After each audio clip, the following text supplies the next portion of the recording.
Oh mais qui t'a dit de monter là, mon chien? Alors tu préfères laquelle? C'est lequel enceinte que tu préfères pas mettre? Hein? Non, tu lâches pas la caméra, hein? C'est laquelle que tu préfères? La JBL? La JBL c'est la meilleure, hein. Oh oui mon kiki. Allez descends.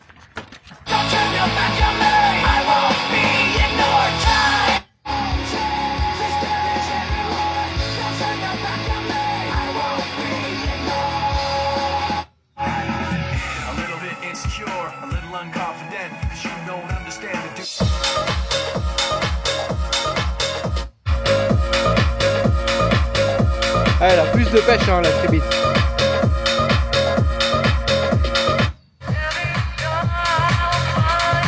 Ouais, bon, elle est airphone, elle est ridicule à côté, hein. Elle a de la basse, mais... Ouais, il y a... Les médiums sont overbookés, là.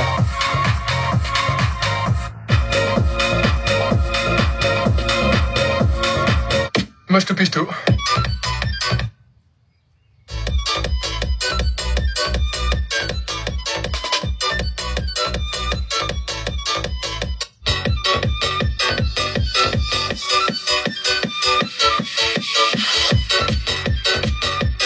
Niveau directivité, on va voir ce que ça donne.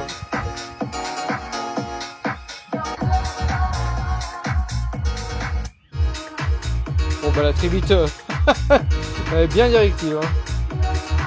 JBL. Ah, la JBL c'est celle qui a la plus grande ouverture sonore.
Petit débrief sur la qualité sonore, on va commencer par la puissance. La puissance, le point ira à la JBL Party Box Encore 2 et à la Tribit Starbox 2, parce que ces deux enceintes sont plus puissantes sur secteur, et en plus de ça, même sur batterie, elles sont plus puissantes, elles ont plus d'impact, le son porte plus loin. Et d'ailleurs, pour ce qui concerne l'ouverture sonore, le point ira à la JBL, parce que c'est celle qui a la plus large scène sonore. La Tribit et la Airphone, ces deux enceintes ont un son hyper directif. Les basses maintenant. Alors tout dépend si vous êtes en intérieur ou en extérieur. On aura encore plus cet effet boomy avec la Party Box Encore 2, parce qu'on a le levé en basse réflexe qui est situé à l'arrière, donc si tu la mets contre un mur, alors là mon pauvre c'est l'hérésie complète, hein, c'est des grosses basses bien profondes là. Mais la Tribit s'en sort plutôt bien, et je trouve qu'elle a plus de punch. Niveau basse, je trouve que la Tribit s'en sort mieux que la JBL, pour la simple et bonne raison qu'elle a plus de punch. Également à haut volume, elle conserve un peu plus sa basse, alors que chez JBL, on a tendance à la perdre. Pour ce qui concerne les médiums, alors sur la Tribit, c'est de la merde. Je te dis. Les médiums, les voix sont très étouffées, elles sont pas fidèles, il y a une sorte de voile sur la voix qui est vraiment dégueulasse. Franchement, t'as beau faire ce que tu veux avec l'équaliseur, c'est de la merde. L'Airphone, c'est mieux, et surtout avec les équaliseurs prédéfinis de chez Ovulse, ça améliore quand même le truc, parce que les équaliseurs prédéfinis d'Earphone, bah la voix est pas terrible. De toute façon, sur toutes ces enceintes, on a une sorte de signature taillée en V. Surtout chez JBL, où c'est encore plus présent, parce que c'est vraiment la signature JBL, hein. Là je parle pas avec l'équaliseur personnalisé, vraiment avec les équaliseurs prédéfinis. La signature JBL, c'est vraiment cet effet, les aigus hyper boostés et les basses hyper boostées, Et malgré ça, je trouve que la voix, c'est celle qui ressort le mieux. Donc le point ira à la JBL. Concernant les aigus, alors là, c'est sans précédent. La Tribit, tu peux laisser tomber, les aigus sont hyper étouffés, on n'a pas beaucoup de précision. Sur la Earphone, on a plus de précision que la Tribit, surtout avec encore une fois les coliseurs Ovuls, qui va adoucir les aigus et les rendre plus agréables à l'écoute, mais voilà, ça manque de précision, quoi. Tous les petits détails qu'on n'entend pas forcément. Par contre, là, les JBL, elle leur met une claque, mais une sacrée claque. Hein. Là, franchement, JBL, c'est BAM! C'est les deux autres, là, c'est de la merde à côté. JBL, on a une belle précision au niveau des aigus, ils sont un peu agressifs. Voilà, c'est une JBL, et surtout que quand tu vas monter haut dans les volumes, alors là, laisse tomber, ça casse les oreilles. Pour quelle utilisation je vous conseille telle ou telle enceinte? Encore une fois, je le répète, ne vous fiez pas au sound test non plus, hein. C'est le son de mon micro, plus la compression sonore du montage, de l'exportation sur YouTube et plus vos écouteurs. Si vous voulez vraiment vous rendre compte de la qualité sonore de ces enceintes, il faut les essayer. Voilà. Bon, sur ce, c'était Daffy Daba. Harvey.